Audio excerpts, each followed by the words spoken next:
Sir, creek region அதாவது 96 kilometre இந்தியாவுக்கும் பாகிஸ்தானுக்கும் ஒரு பார்டர் டிஸ்பியூட்டாக இருக்குது. இது குஜராத் கட்சி பகுதியில் இருக்குது. சார், க்ரீக் ரீஜியனுக்கு அந்த பக்கம் பார்த்தீங்கன்னா சிந்து மாகாணம்னு சொல்லுவாங்க பாகிஸ்தானில்.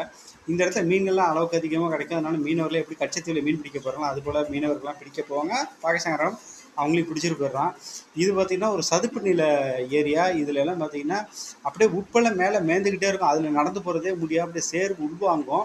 இந்த இடத்துல பார்டர் செக்யூரிட்டி ஃபோர்ஸஸ்லாம் டியூட்டிஸ் அதிகமாக இருப்பாங்க. அந்த பாலத்துக்கு பக்கத்தில் பார்த்தீங்கன்னா அங்கேருந்து ப்ராஜெக்டட் ஜோன் நோமெல் லேண்ட் அது. அந்த இடத்துல டிஃபென்ஸ் பர்சனல் பிஎஸ்எஃப் தான் இருப்பாங்க. அந்த இடத்துல பார்த்தீங்கன்னா தரெல்லாம் ஒரே ஈவனாக இருக்கும். மேடு பள்ளமாகவே இருக்காது. முள்ளமட்டிஸ்லாம் அதிகமாக இருக்கும். நோமெல் லேண்டுங்கிறதுனால மக்கள் நடமாட்டம் நம்ம தான் சைக்காலஜியில் எஃபெக்ட்லாம் பண்ணா 2014 அங்கே இருந்தேன்.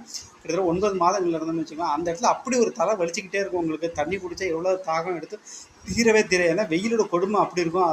அந்த இடத்துல பார்த்தீங்கன்னா விஷம் உள்ள பாம்புகள்லாம் அளவுக்கு அதிகமாக இருக்கும். அந்த இடத்துல டியூட்டி பக்கத்தில் அவ்வளோ சிரமம்னு வச்சுங்களேன்.